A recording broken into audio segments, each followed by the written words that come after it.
creatures and creations to bring each one of us closer to our divine purpose and to our Creator. We ask for your permission and guidance to open up this evening. We thank you. In Jesus' name, so be it. So, dear friends, thank you for tuning in, whether you are tuning in virtually or here in person. This evening, we have the pleasure of introducing a very good friend of this house, of the Spirit Society of Baltimore, and personal friend as well, our dear Yasco Aracava, who's coming to us virtually from Brazil and going to be speaking about this topic of not judging. We're very curious and eager to hear tonight's talk today. And Yasco, you have the floor. Everyone, nice to be with you. Not cozy, but far away, but nevertheless talking eye to eye, right? So thank you for those that came to the center in presence, and also to those that are watching through the internet. It is a good tool for us to be together. So thank you so much for watching. So let me share, if I do correctly,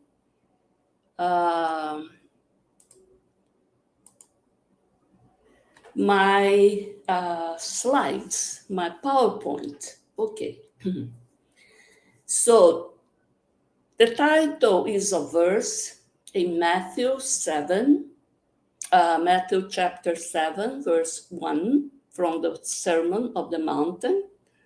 Do not judge, or you too will be judged. From just this sentence is a little controversial. Say what? Jesus is saying, perhaps not to judge. You better watch out, something like that. But it's worth going through more verses, and also in what context Jesus said this during the Sermon of the Mountain.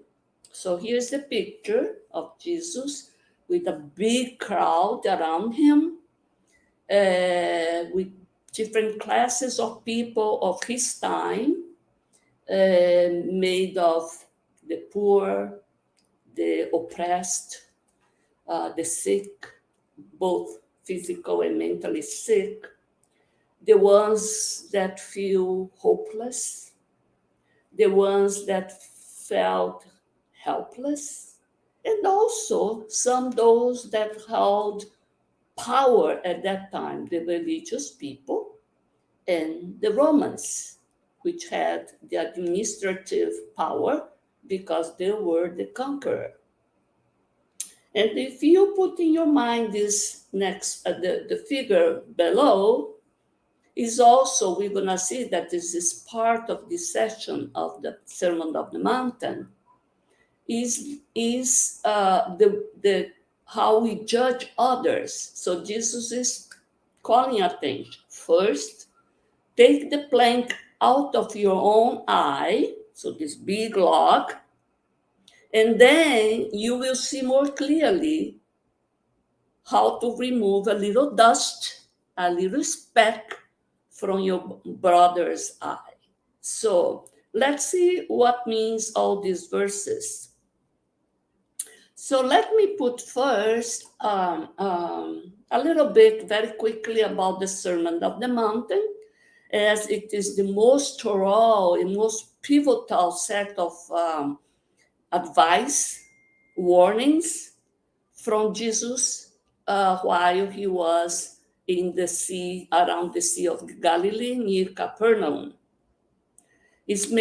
Matthew was the one that described more thoroughly, although Luke also did, and I think Mark or other evangelists. But Matthew was the one that had the complete proclamation of Jesus at the mountain.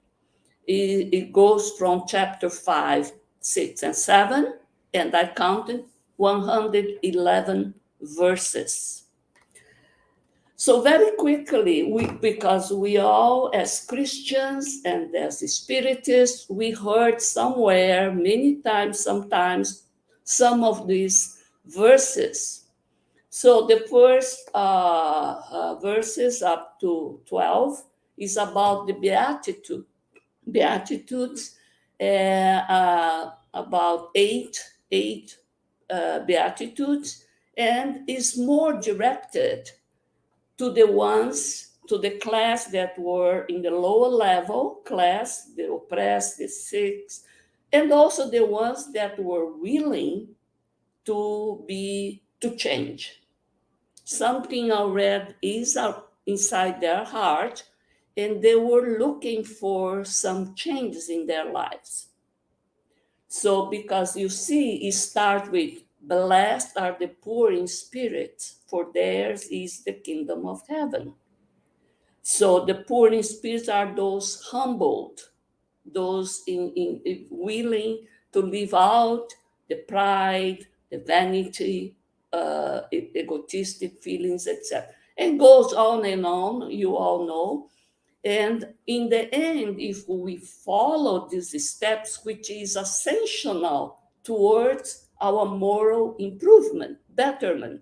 So because we not only we learn how to be humble, we learn how to be meek, how to be merciful, how to have a pure in heart. And in the end, we are able to be a peacemaker, which is not easy. We can be pacific, peaceful, but in order to be a peacemaker, it needs another level of evolution. But then Jesus, after the Beatitudes, also has some good words for us to learn to believe we are a special divine creation. We have a divine destiny. When he says, you are the salt of the earth, you are the light of the world. You may not believe today, but you are, I'm assuring you. Then he says about fulfillment of the law, that he didn't come to go against what was going on, the law of the prophets, etc. And about us loving our enemies, about giving the need, but the right hand not knowing what the left, or the left hand not knowing what the right hand did. So not to be so apparent in the way we give it to others. And there is also prayer. He says, you hypocrite. You all know about the passage that he describes, is described in some of this gospel, the prayer of the Pharisees and the prayer of the publican, the tax collector. How one is humble, how other one wants to just show off. And then he gives there how to pray to our Father in heaven. So it's what the prayer that we all know by heart, right? Then he says also, don't store treasures on earth, those material treasures, is that the vermin, the moth can destroy, but store the things that are important for the spirit. Then he said, do not worry. Why are you worrying for tomorrow? Everything is provided for you. Look at the bird in the air. You know, it is given to them. That are on you, my son and daughter. Of course, you're going to be provided. Don't be so anxious. And then comes our session, judging others, that we're going to talk later. But in order to you to see if Jesus meant judge or not judge, look, if he says for us to discern about the true and false prophets, like it is here, well, he's asking us to judge, to discern. So it's not all bad to judge, but the way and what intention we had when we judge a situation, or especially others. And then goes on, ask, seek, and knock, that all we heard at least once, some talks in books, in the Gospel according to Spiritism, etc. So let's see this session called Judging Others. What was the system of judging at time of Jesus for him to give these commands for us, to leave for us these commands that was good and was based in the facts of that time, however, is still very good for us today, right? So you see some pictures here. You see here the picture to the left, the Pharisee, the doctor of the law, the big authority of the Jewish religion, praying all, saying good thing, look God, look me, how good I am. And the publican feeling guilty and asking for forgiveness, etc., etc.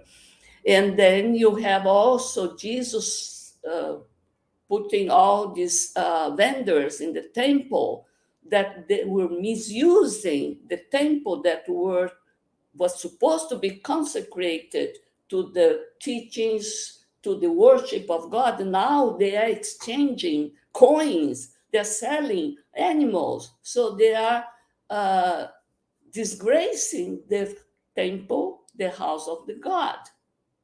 So that was going on. And also about giving money and giving something to the temple. Look, the ones that wants to be sure everybody's listening to the coins that he's dropping there, while the widow come very humbly and put one coin there, and Jesus calls attention, call his disciples, saying, look, more, that widow gave much more than the others, because she gave from what she didn't have much, while the other ones gave what was in excess.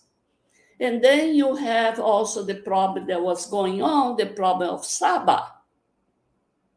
Heal was allowed to work, was allowed not to work, to heal during Sabbath. And Jesus made sure he's healed. He had many healing during the Sabbath to show them, look, this legalism, this legality, this excess legality that you are putting forth, like the Sabbath.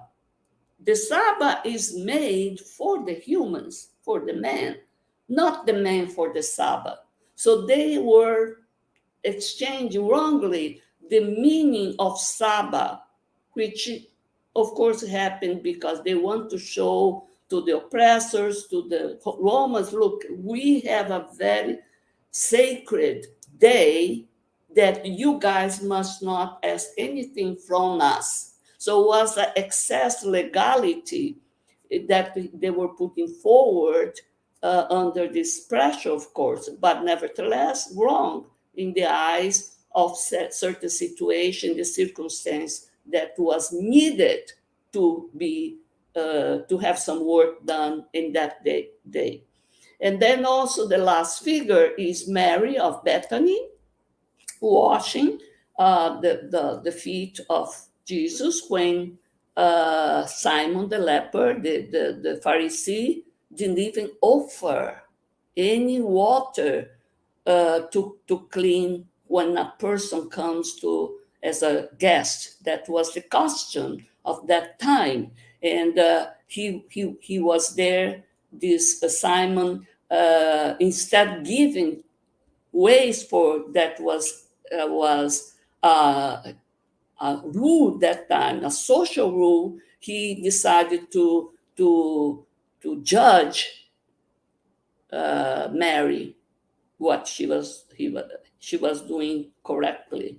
So that was some of the misjudgment of that time, based in dogmas, based on the second intention, second gain, all these things that Jesus called many times, you hypocrite. You think you are what? Reinforcing good law, good manners? I know you. That was how he was seeing all this situation. So this session, let's read all first to have the whole thing, so not to judge from the first sentence. So this is in chapter 7, starting verse 1. Do not judge, or you too will be judged. But the next say, for in the same way you judge others, you will be judged. And with the measure you use, it will be measured to you. So now he inserted one more detail about judgment. Is the way you judge, you're going to be judged. Not an absolute negation of judgment.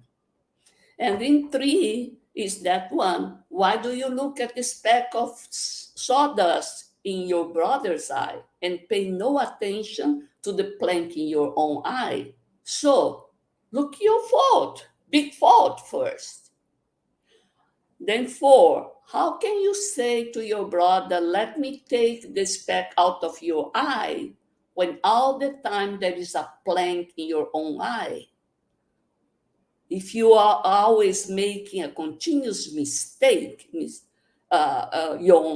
yourself, you hypocrite, first take the plank out of your own eye, and then you will see clearly to remove the speck from your brother's eye. So first, judge yourself.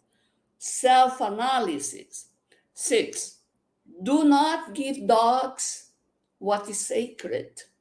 Do not throw your pearls to pigs. If you do, they may trample them under their feet and turn and tear you to pieces. So who are the dogs? Who are the pearls or the pigs? What is pearl? What is the sacred? We know what it is. So the whole thing is this.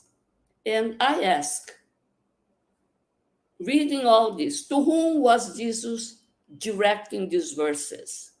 I told you during the Sermon of the Mountain, there were at least 3 clear classes of people listening to him.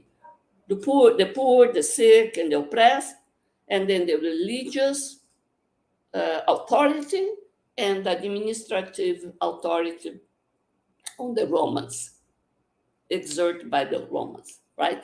So to whom was Jesus directing these verses, 1 to 6, in this session? Of course, must be the ones that were reinforcing the law, the guidelines, which were the religious people. Because the Romans actually, they did not interfere with the religious part of the occupation. They didn't want problems. They want the doctors of the law, the Pharisees, the Sadducees. They take care of their people, that part. They only got mad, upset, in the example of Jesus, because Jesus started to oppose clearly to what was going on in the temple with the religious people, and many other people were following him, and that made all this priest kind of upset. And if they get upset, they are out of control. Now Romans start to be upset because there can be a civil crisis, a little war, and they didn't want to talk about this. The Romans want to make money, to put their laws there. They did a lot of good things, but no problem. They don't want problems. So judge or not judge? That's the question. So let's go to the first thing and see what meant. So these first and two verses, do not judge in the way, pay attention, the way you judge others, you will be judged in the same way. So that is not saying do not judge at all. It's saying look at the way you will judge. See, these verses sometimes is used to silence critics. Some authority doesn't want us to make some judgment, to make some criticism, and say, look, Jesus said not to judge. Because, or others will say, we are so, you guys are so imperfect beings, how can you judge others? So let God judge in the end. So some authorities, still today, they are doing this. So, or you say, well, you don't have the right to tell me that I'm wrong because, who are you? Something like that. So, but Jesus' command, ask for discernment. You can judge, but you have to see the way and the criteria, also the intention you're using to judge others. What's your intention? To harm? To put somebody down? Or to educate? He warns us not to pass a superficial, hypocritical judgment. To judge another person unwisely shows pride, prejudice, lack of indulgence. Look how serious is this situation. We think that a little judgment is just a little. No. I'm hiding my pride, my prejudice, and lack of indulgence. I'm misusing my power. I don't know what, there's many shapes of power.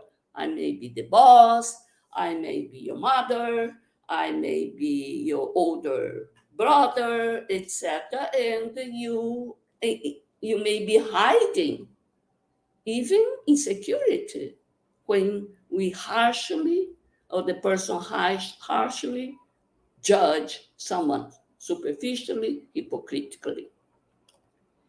The third is the speck, the problem of why do you look at the speck of sawdust in your brother's eye and pay no attention to the plank in your own eyes? So that is calling. First, he calls you hypocrite. First, take the plank out of your own eye, and then you will see clearly to remove the speck of your brother's eye. So he's calling you not to be hypocrite, but also to self-analysis. Be true to yourself. Be humble. See, I am too imperfect. So he warns the hypocrites who attack others for small flaws while ignoring their own massive ones.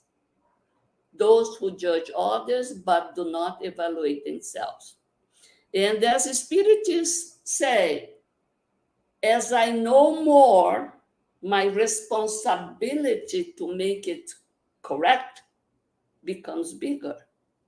While I am still ignorant, I don't know, my fault is not as serious as when I know already and I was supposed to do correctly.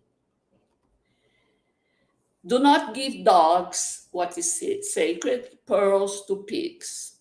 Okay, so that means I have to know what are dogs and what are the pigs.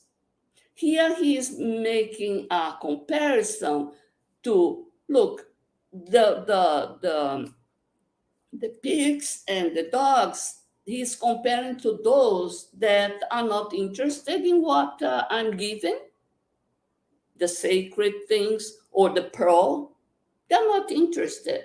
So if you go to humans, our audience will say, well, don't give what is holy to those that are not interested, because they're not going to revere sacred items or teachings. Don't impose to those that are not preparing to listen to holy things.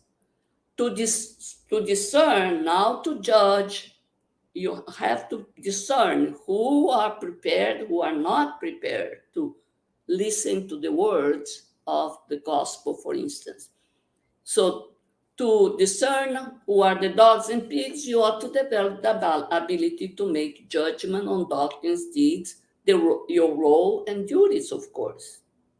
And then he says, and to learn how to shake the dust off and take the message elsewhere. So if in that village they don't like happened in Samaria, they didn't want to listen to Jesus, right?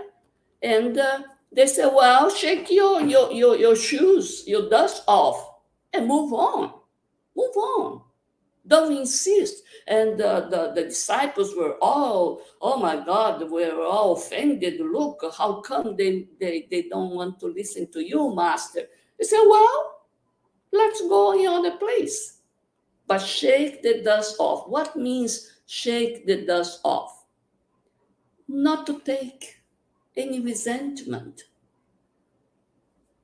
Don't even be upset with them. They have the right not to want to listen to you.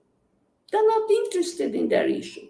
In this passage, Matthew 10:14, and whoever shall not receive you, they didn't even offer a water, open the house, which was the rule of that time, to welcome.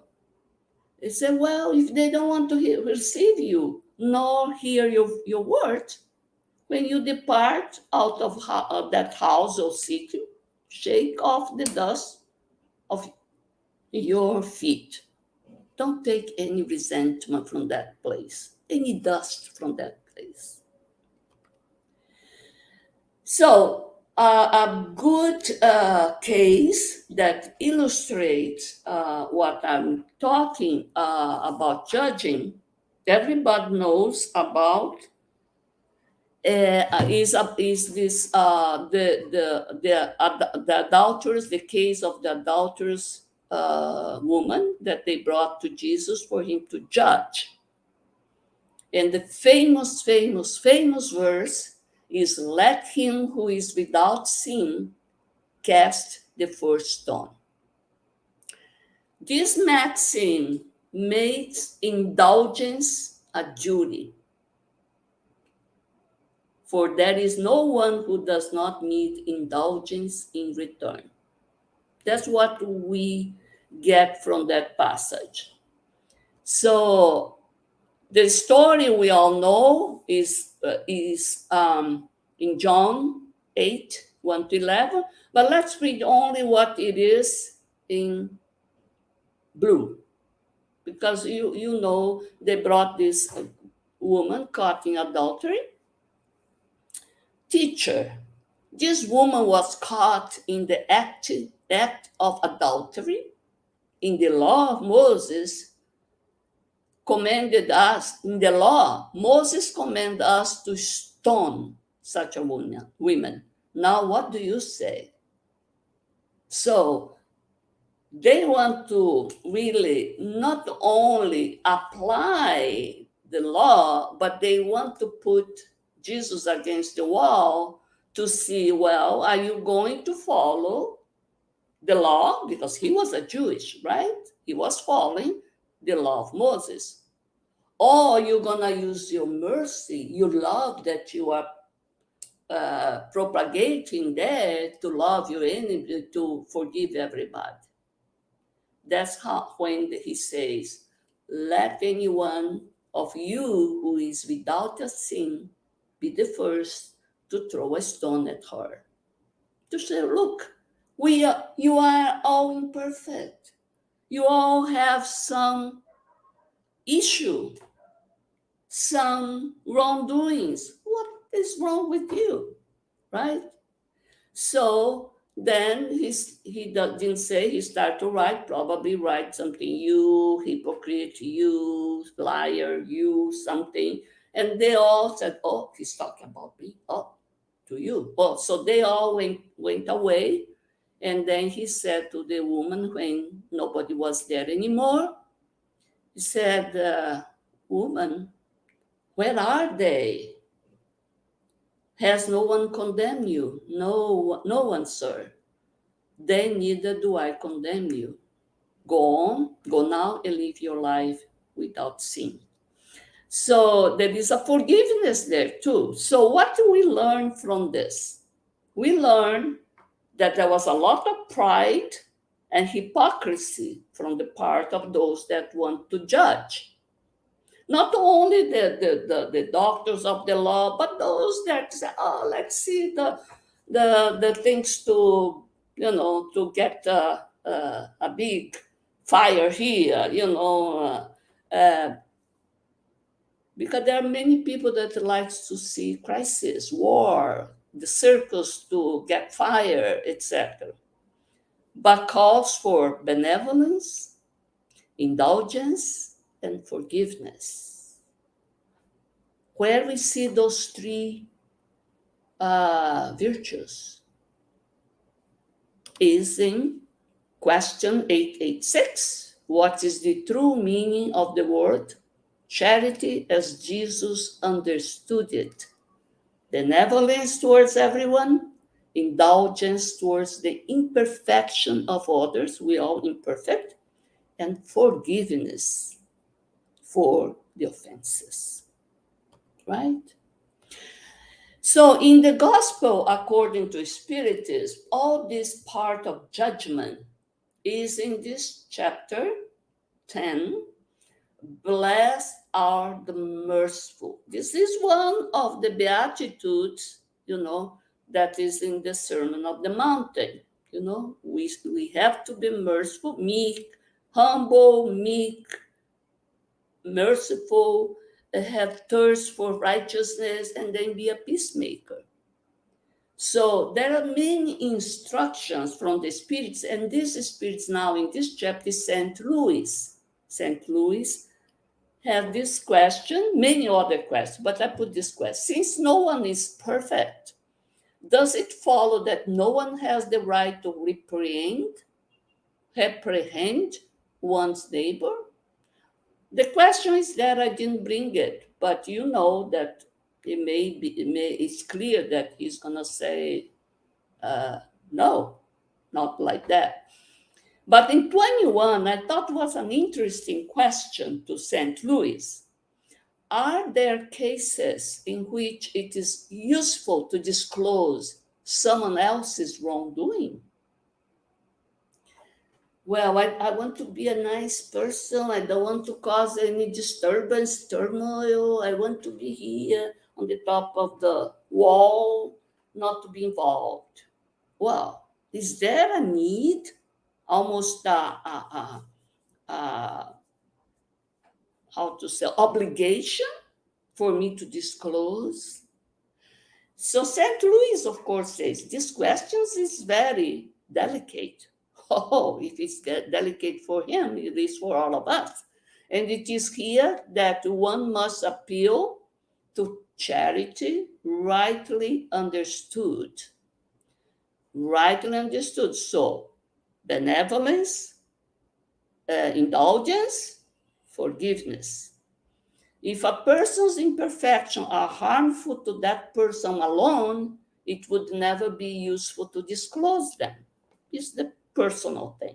However, if they might cause harm to others, it is preferable to take into account the interests of the majority against the interest of the one. Depending on the circumstances, unmasking hypocrisy and falsehood may comprise an obligation, because it is better for one person to fall than for several to become his or her victim. In such a case, one must weigh the sum of the advantage and disadvantage. So it's calling for discernment, it's calling for understanding, compassion. So, what will be the tips for an ethical, helpful judgment?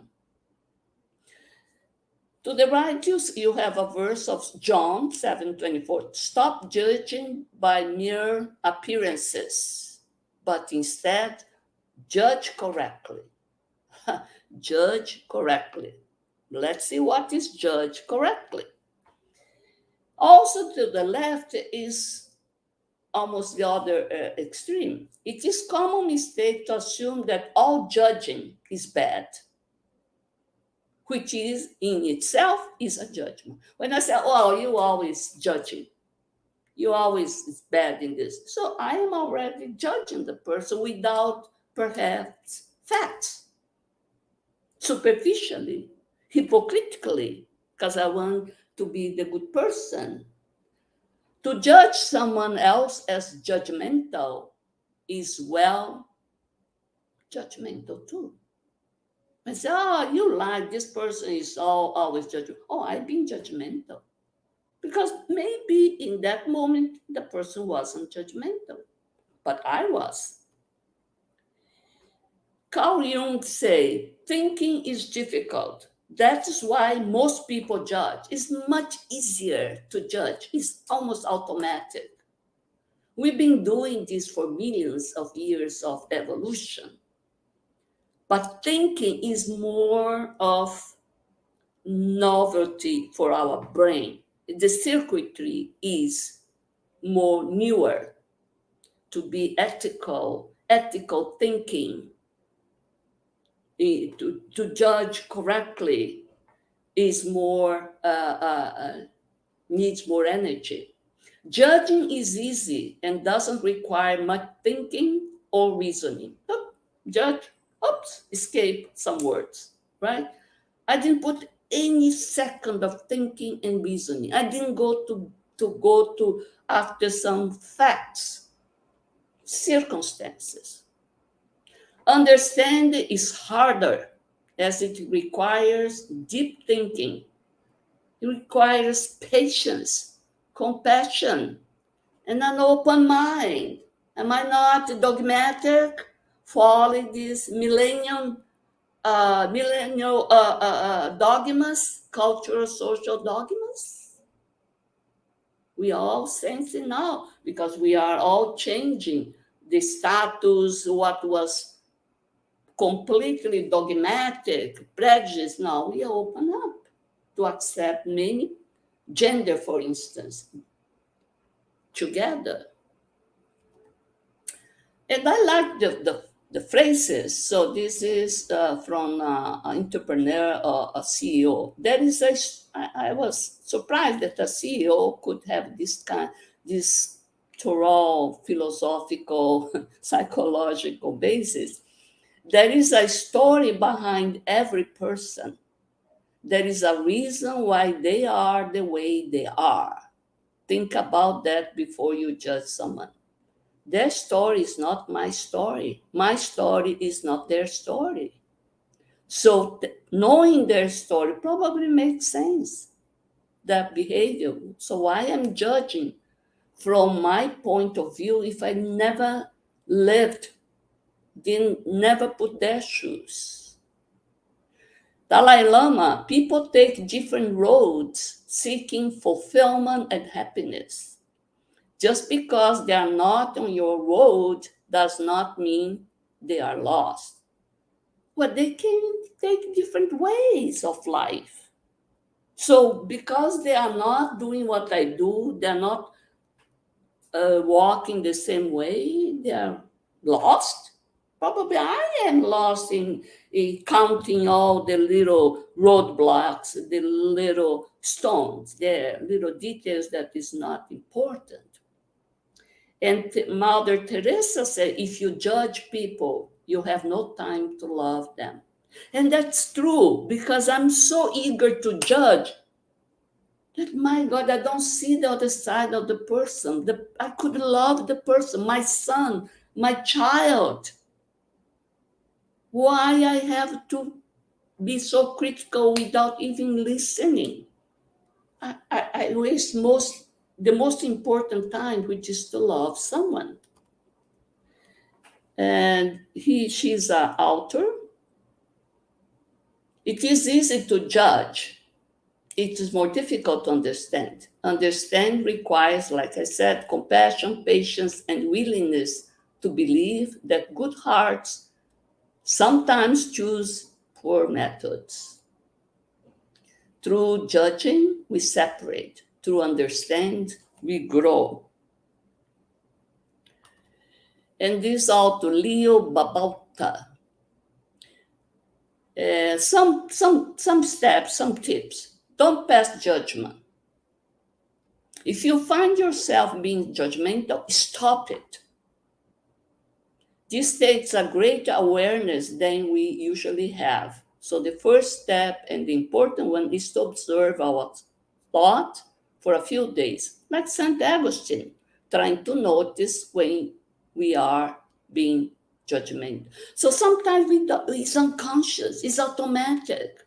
So we have to now, like sometimes every night, go and make an effort to remember what you did the whole day and see what was wrong. What was the wrong behavior, the misjudgment, etc., etc. Understand, instead of judging someone for what he's done or how he looks, try instead to understand the person. Appearance, like John said, don't judge from the appearance. Put yourself in their shoes. Try to imagine their background, if possible. Talk to them. Accept. So after I understand, accept. At least try to accept. Say, well, but I hate this person, my brother, etc. But try it. At least try it. Okay? And slowly we learn how to accept, how to understand, how, even to love, which is the next. Once you accept somebody for who he is, try to love it. The person is the way it is, right? Even if you know you don't know him, even if you hated in the past, well, the person probably changed. We are holding that old picture and say, "Oh, I hate," like Paul did with James, the little James. Oh, because they had a fight about circumcision. Now, 20 years later, he thinks James is the same. He changed. Probably Paul saw misunderstood him, but he went there and he learned how good work James did. While he was talking to the Gentile, James stayed with the Jewish people that were converting to Jesus' teachings. What good will loving someone do? Is it good to do good? Yes. We are the one that will be most profited because I will be loving others will serve to make ourselves happier. We all experience this happiness by doing. When someone says, look, that word that I heard from you, it helped me. Thank you for that. We're still imperfect. We need some words of assurance. We need somebody saying, oh, how beautiful you are. Oh, how thankful I am for you because you gave that. Well, it seems kind of pride, but we still need some assurance. So why not? Do the good. If they don't say thank you, it's okay. We don't need to do in order to receive a thank you, a gratitude, but be happy when the gratitude comes, right?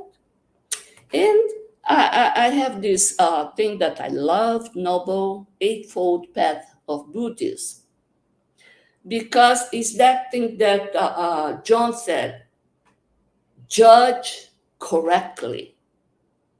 So here is wisdom. There is 8 paths. These 2 first, right view, which is know the truth first before judging. Right intention, free your mind from the evil, from the dogma, from the old opinion. See, right view, right is a wisdom. When we learn how to do this, I am boosting my wisdom. I be more thorough. Right speech, say nothing that hurts others. Right action, work for the good of others. Right livelihood, respect life, all life, forests, animals. And by doing this, it seems that nature gives back their happiness to us. And with that vibration, we feel happier, more thorough. So it's an ethical conduct, but it's the way for our happiness to see the whole God's creation respected. Mental discipline to the left. Right effort, resist the evil. We are evil in this sense, wrongdoing, temptation, too much, eating something that we're not supposed to, take the medication correctly. Right concentration, practice meditation. Right mindfulness, control your thoughts. That is very important for me to be able to control my thought before I act. Of course, my face expression may deceive me, but it's a training. So once I control my thought, my face also lighten up with peace, and the words comes in a better way. But I was stopping there, but then I said, well, in this time that we receive so much criticism, there is no social group that there is no person. There's always one person that is critical, he wants to pull your leg, is your family, your church group. There's always someone, and you may be the target. What shall I do if I'm the target for this excess judgment, criticism? So this lady said, when that criticism is negative, you might feel judged. Your natural response may be to try to defend. Oh, yeah, person, oh, what you mean? Or simply walk away. But doing so can sometimes escalate the situation because walk away is also offensive. It's more offensive than defend. But at least when I defend, I'm giving some attention to the person. It depends on the situation. If the person is low esteem or whatever, it may be better than if I walk away. This Erica Kramer, which was the author of this article, when someone is overly critical, chances are it has more to do with them than you. It's showing their cracks, their emotional, psychological problems. Nina Law adds that critical people may also feel anxious. This can lead them to subconsciously think that criticizing others may help them manage their anxiety. So it's like throw the hot potato out to others because you don't want to be hurt. Other reasons may be low self-esteem, insecurity, sense of superiority, but sense of superiority is pride, is lack of security, etc. In history of receiving criticism in childhood. This is very important. Paula, that is there, I hope she can say a lot about this. Oh my God, what a damage we inflict when a child receives not understandable criticism. For them, a lot, it cannot be understood. Yeah, and here is 4 helpful ways. Consider the source. Oh, those that are criticizing me, are they really an expert? Are the facts that they're bringing true? Or, do they really have knowledge, expertise for that to criticize me? Don't take it personally. It is not about you, it is about them most of the time. Take a moment before you respond, try to make a timeout. Yeah, deep breath, breathing, and, to calm down, and the words may come better. Become a rock. Don't react. Instead, give boring answer like, oh, I will consider that. Yeah, let's see. I'll see it. Something like that. But never respond during heat, when hot emotions. If hot emotions are flowing through me, better stop. And this is a training, right? In the end, like in any situation, like judging too much, misjudge, or dealing with the criticism, we have to develop love. Like Jesus said, this is the golden rule. Love one another as I have loved you. If we have love in every circumstance to the other, we are safeguarded. Okay, thank you very much for your attention.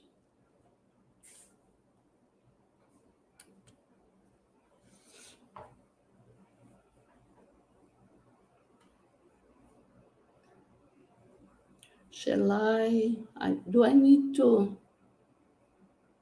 stop sharing or not? Can you hear me, Yasco? Yes. That was wonderful. I personally found it very inspiring. So thank you so much. That was great. Thank you. I have my own questions, but I want to open it up for comments either on the web or for those who are in person. Be brave. Be brave. Okay, let's see. First comment, Paula. Wonderful to have you speaking again. Sounds like we need to be trained in discernment rather than judgment. Use an I message. Focus on the specific behavior to be corrected for the greater good. Great comment, Paula. Great comment. That's it. It's discernment. But discernment comes with knowledge, experience, mostly relational experience. Well, we make a mistake, then we correct, and another mistake, we correct. And we develop discernment, which is the most difficult thing. It's a delayed acquaintance, I would say,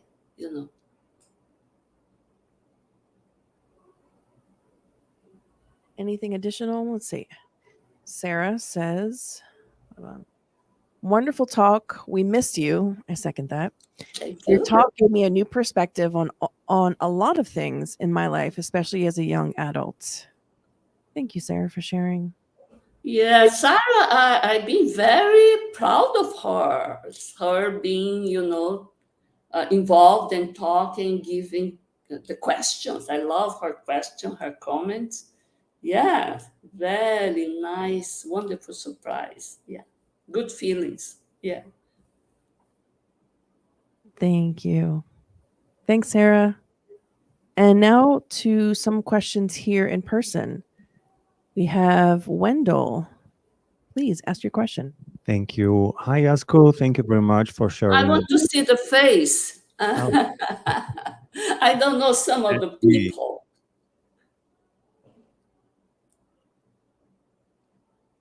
Okay, can you see me? Yes, I can see you. Hi. Hi. So thank you very much for sharing such great ideas about this so relevant topic.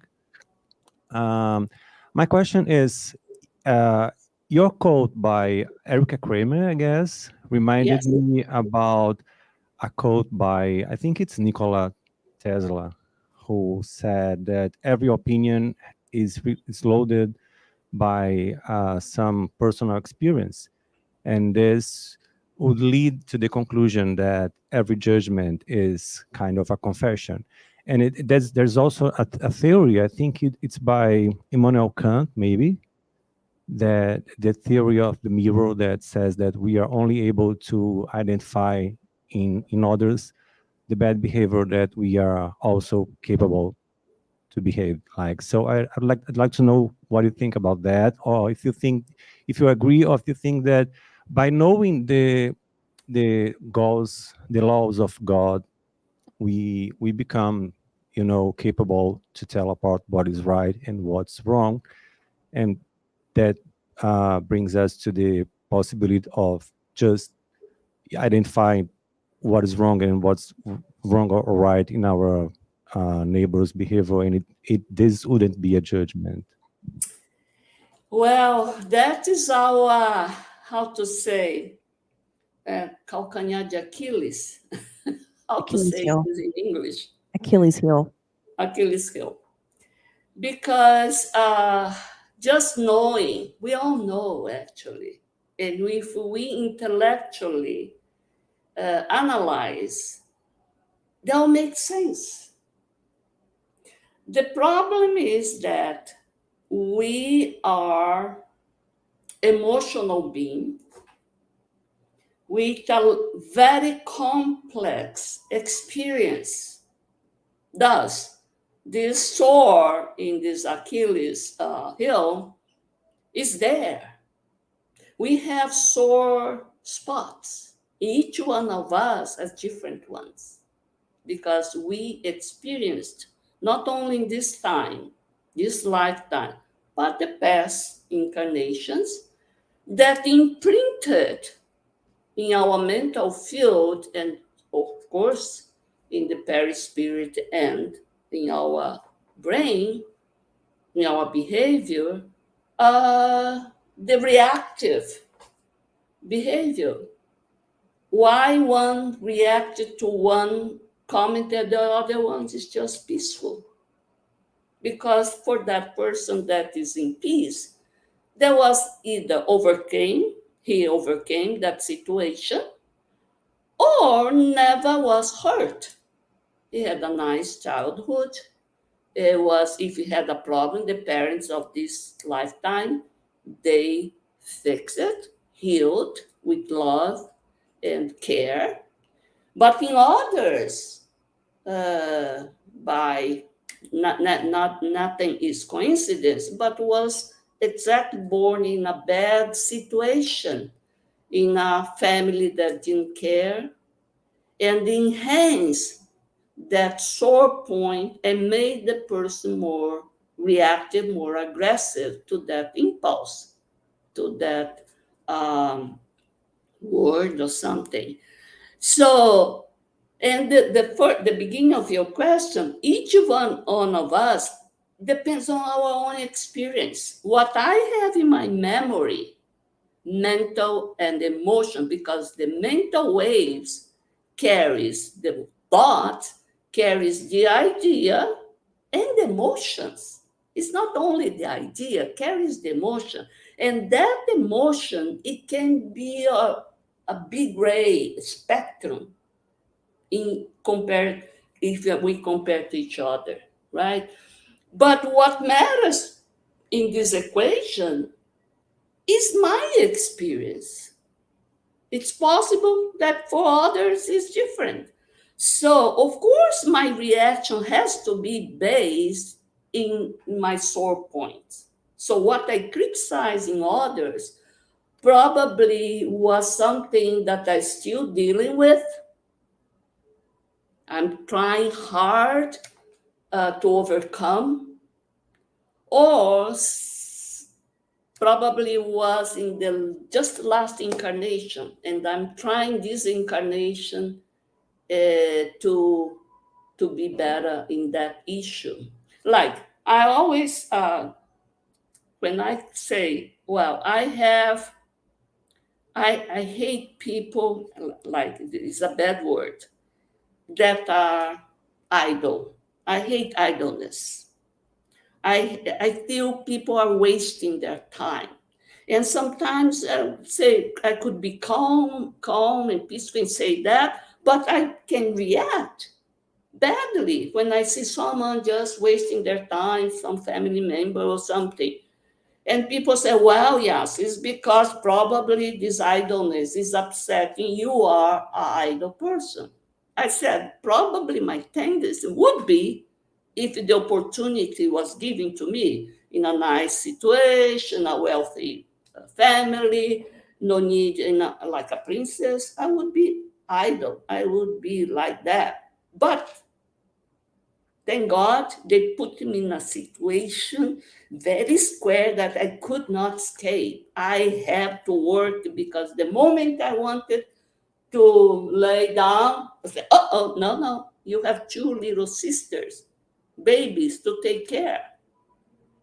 Go to United States. United States has no maids like in Brazil to help you. You have to do yourself. So God put me in a very narrow track here.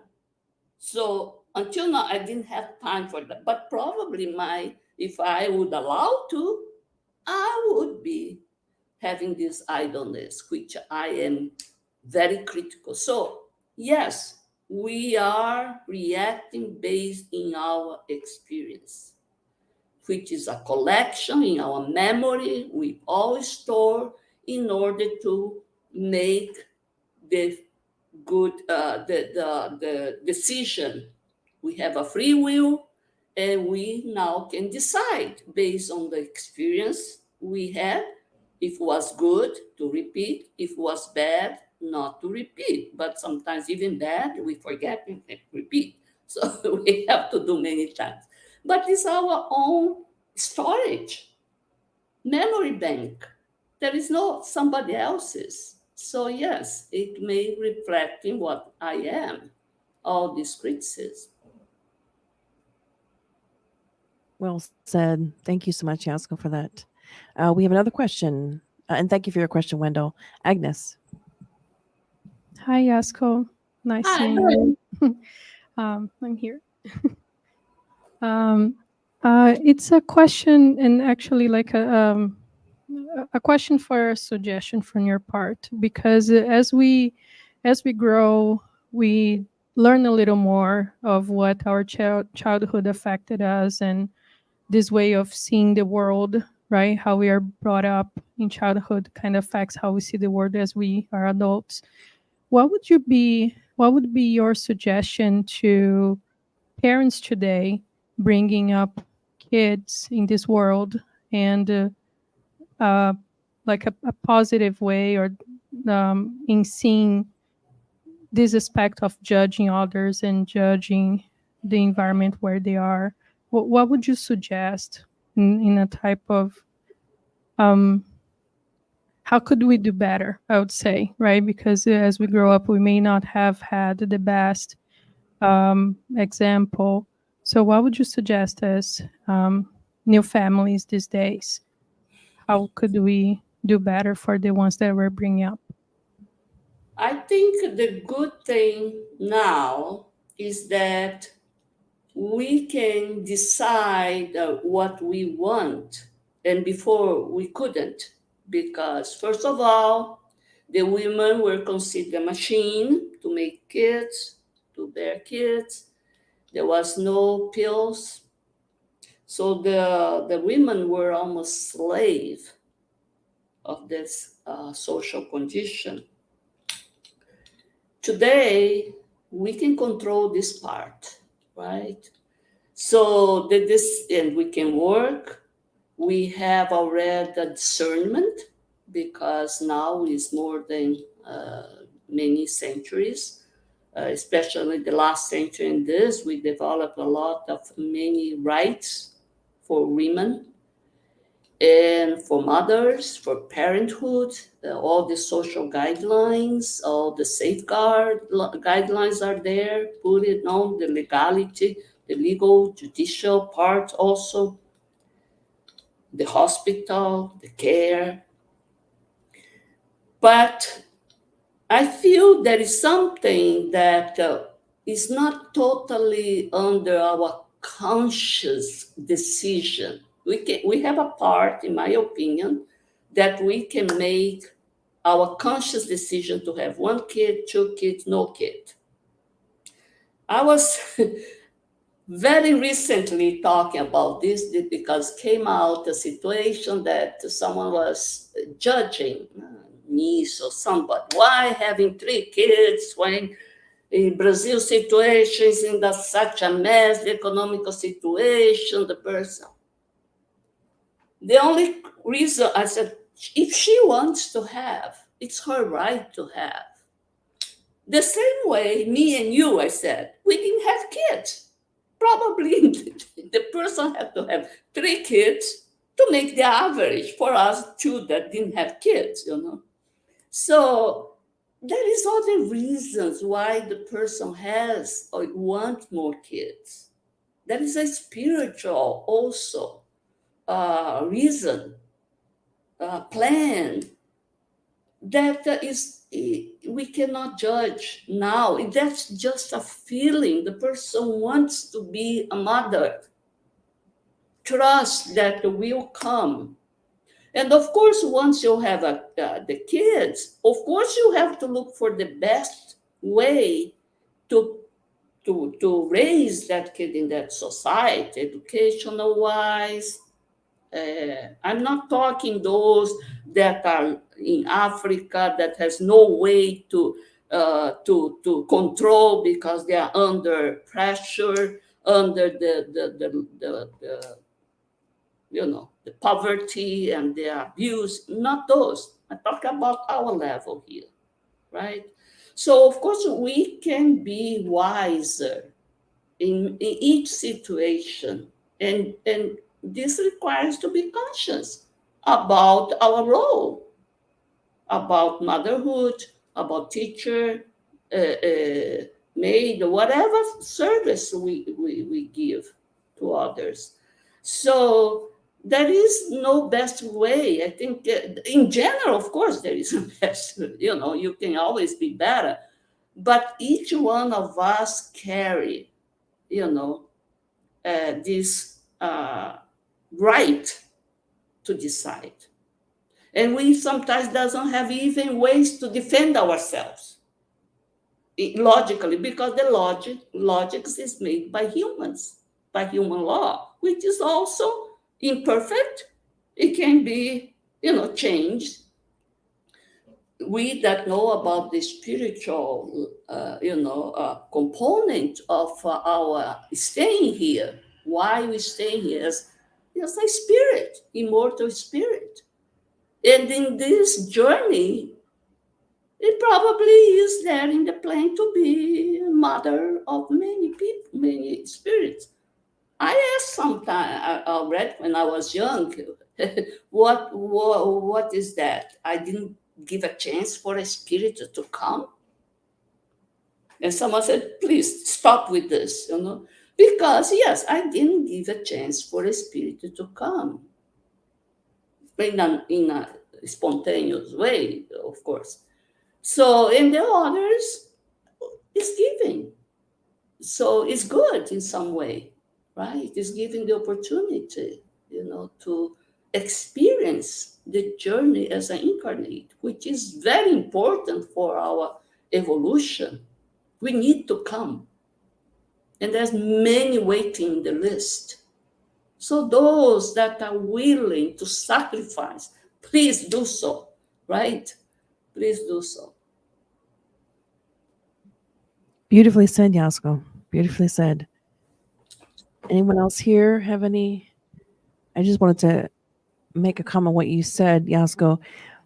This topic that you discussed is so, I think it touches us a lot deeper than what we may even be aware of, or maybe we all are aware of, those who are watching and are here, because in psychology and in research, really, there is this thing that they call this sense of belonging, and it's something that Dr. Brené Brown had identified in some of her research, that human beings, we all have this need and desire to feel like we want to belong. You can say that it comes from our evolutionary part of us, that, you know, that tribal part, that we want to belong. So this sense of, if others are judging us, is very, I think it runs very deep within us. That sense of either judging others or us being judged runs very deep. I think it's an emotion and their feelings that we've carried for quite many centuries and incarnations probably. And as you shared, have a lot of experiences attached to it. One of the things that came to our mind, Yasco, is that there is this idea of people that are named people pleasers. So they are people that like to please others, sometimes at the detriment to their own well-being. So my question is, what would you say to those who are people pleasers and don't want to be judged? So they go too much with the flow to avoid being judged for going against the grain.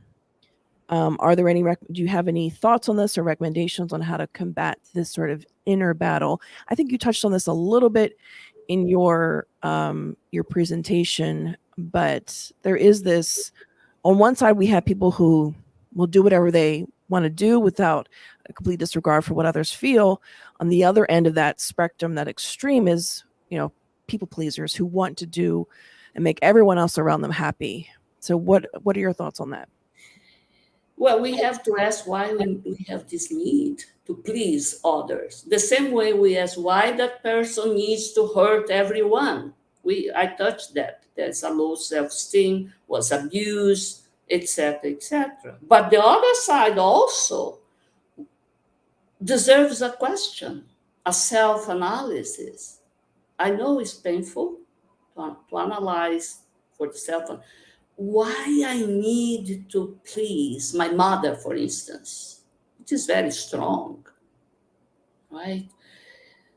What kind of guilt you are carrying?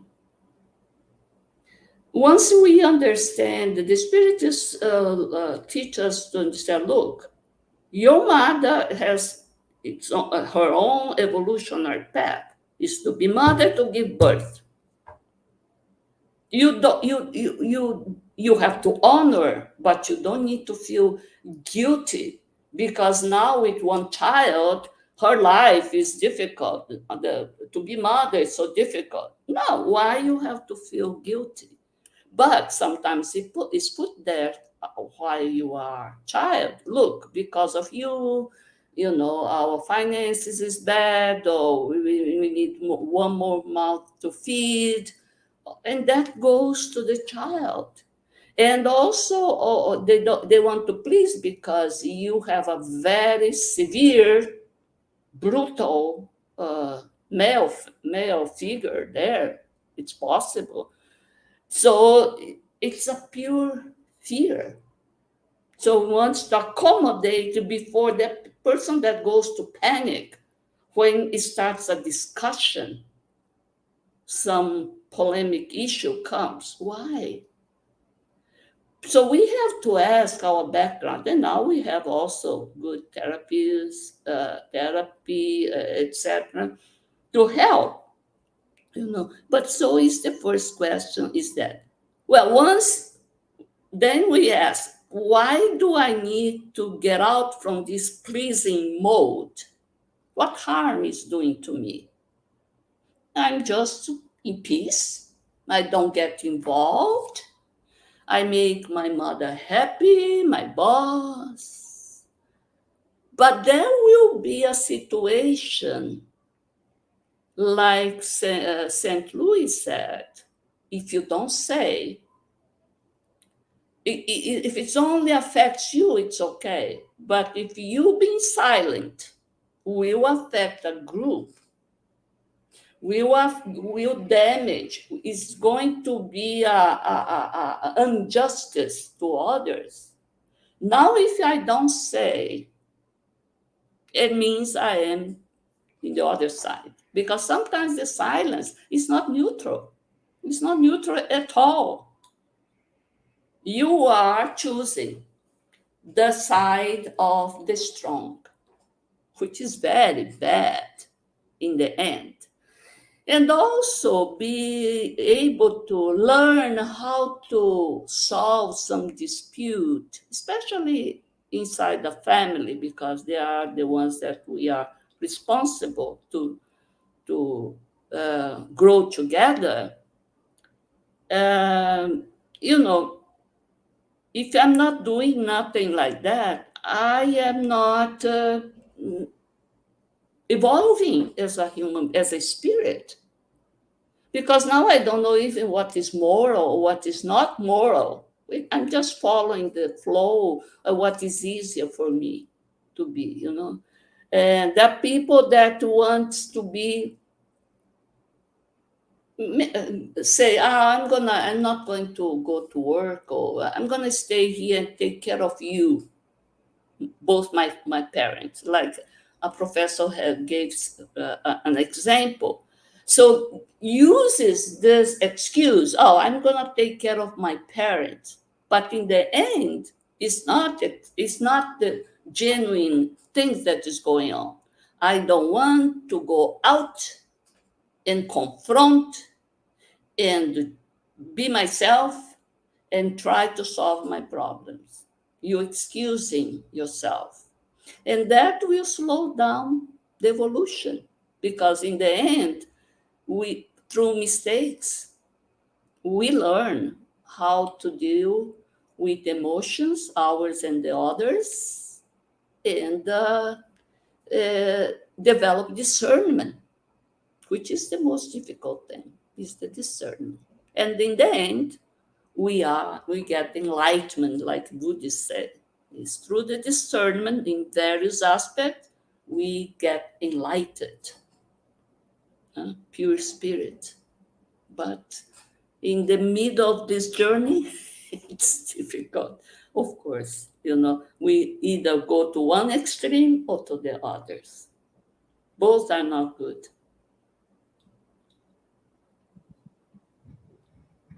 I have no words, Yasco. I'm just taking in what you're sharing and feeling it with my soul and my heart.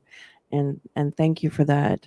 It seems like this goes beyond the need for self-awareness, because self-awareness is circumscribed to what's just me, but it's about conscientiousness or consciousness, which is going beyond just myself, but being aware of things outside of myself. And that truly it takes work. It takes a lot of work, and it can be You have to be exposed in different circumstances. You not circumscribe yourself in this little thing, which you can have control easily because you're intelligent being. You have to go and be exposed to this, you know, waves of negativity, positivity, in order to see how am I react. How can I know if I'm not exposed? It's like the kids that you want to put in a little bubble. No, you have to go to the school and fight with the little, you know, colleague or whatever, friend, and they learn how to amend, how, because they, in the end, they want to have a friend to play. They learn very quickly, right? Not to.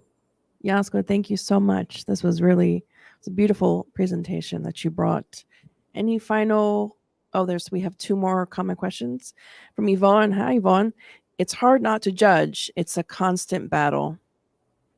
It is, you know why? This psychologist, I think whoever said, during these millions, thousands and millions of that we were evolving, we have to quickly judge the situation. It's a question of survival, no much thinking. You know, there was no also conditions, cerebral condition, neurons, etc. But to judge the situation, it would allow you to move on. Now, if you stop, let me think, let me understand the situation, let's see if I harm this or if I don't harm that. This takes time, a lot of energy. So as an animal, as an ancestral being, we learn how to just judge quickly, superficially even, and move on. But now we cannot move on. Right? So it is difficult. It is a millennium thing, you know. Exactly. This is from Alba Morales. Hi, Yasco. Wonderful presentation. We also are very harsh judges of ourselves. How can we give grace to our own self? Accept we are in our journey from an imperfect, simple being, ignorant being, towards a more enlightened, pure spirit, morally thorough. We cannot ask too much from us.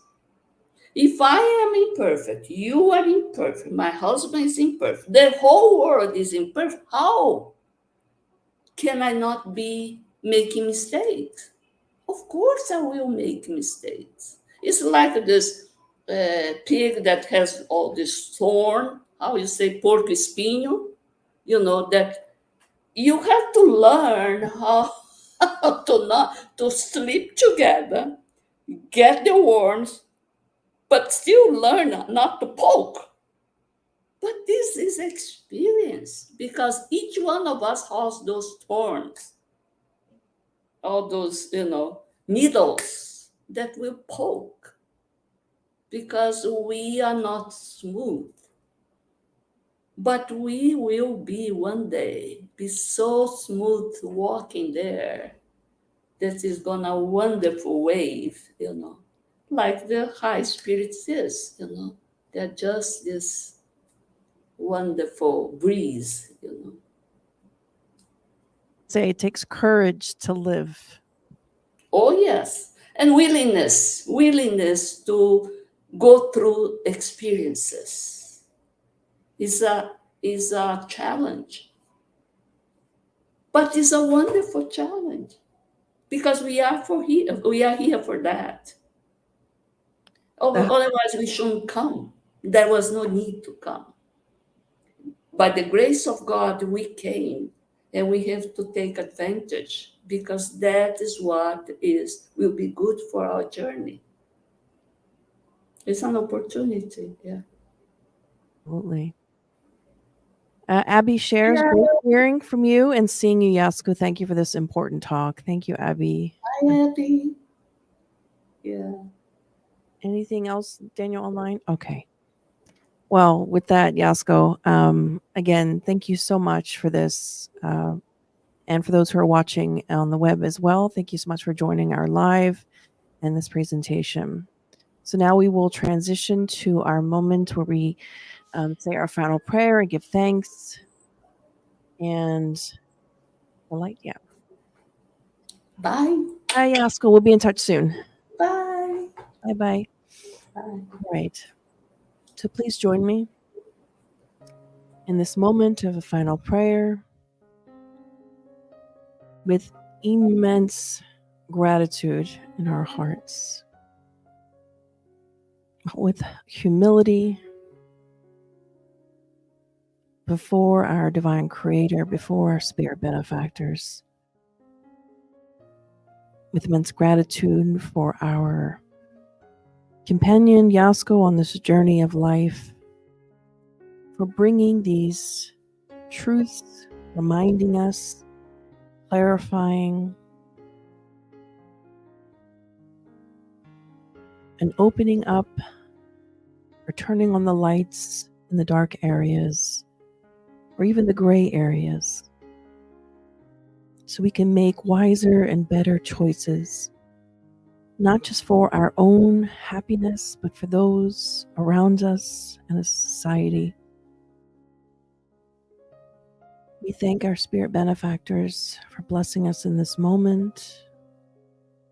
May all those who have watched virtually or in person or in the spirit realm, may they feel this renewal, this sense of hope to try again, to do better, to have self-compassion, compassion also for others.